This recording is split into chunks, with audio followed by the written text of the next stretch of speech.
Good afternoon বন্ধুগণ। আমি এখনো স্নান করি না, এখন বাজে 2টা। এটা হলো প্রথম কথা, আমি স্নান করি নাই, এখনো 2টা বাজে। আমি এখনো রান্তাছি, আর রানতে রানতে এই যে মানুষ আয়া পড়ছে, মানুষটাও খাইতেছে। তো কি কি রান্না করছি চলো তুমি করে দেখাই। কি দিয়ে ভাত খেতেছ? কি শাক? এই যে ডাটা শাক বানাইছি, ডাটা শাক দিয়েও খাইতেছে। আর এখানে অল্লিগা ছোট মাছ ভাজা, পুঁটি মাছ। আর এই মাছটা হয়েছে আমার মেয়ের লিগা, কারণ ছোট মাছ দেখে মাথা গরম হয়ে গেছে। অল্লিগা পিস বড় মাছ ভাজা হয়েছে, আর ছোট মাছ এনার লিগা ভাজা হয়েছে। আরও হইতেছে এখানে হচ্ছে লাউ তরকারি, আমার গাছের লাউ, মাছের মাথা দিয়া লাউয়ের তরকারি।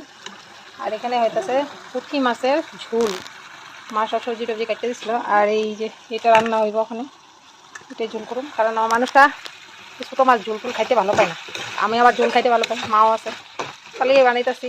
আর ওরে ভাজা করে দিছি। এটা এখন রান্না হইতেছে আমগুলিকে আমরা পরে খামো। আর এখন ও মাছ ভাজিটা শাক দিয়ে খেতেছে, আর লাউ তরকারি দিয়ে দিব। আর এইখানে হয়েছে ভাত, এই যে বাপে ভাত খেতেছে আর মাইয়াটা মাঝখান থেকে জ্বালাইতেছে, মানে বাপের লগে ভাতটা বসাইতে লাগবো ভাতের। এই হলো আদর, মেয়ের লিগা আদর। আদর পাপার লগে কেন খাইতে লাগে, তোর আমি এক্সট্রা করে দিব না।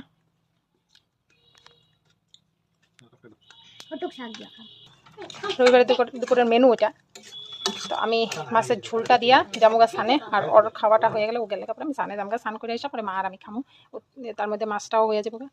তো আজকে রবিবারে দুপুরে এই আসলো বন্ধুগণ, ভাত খেতে বসছি। স্নানটা করছি, খালি মাথাটা আশ্রানের সময় নেই আমার, এত জোরে খিদা পাইছে।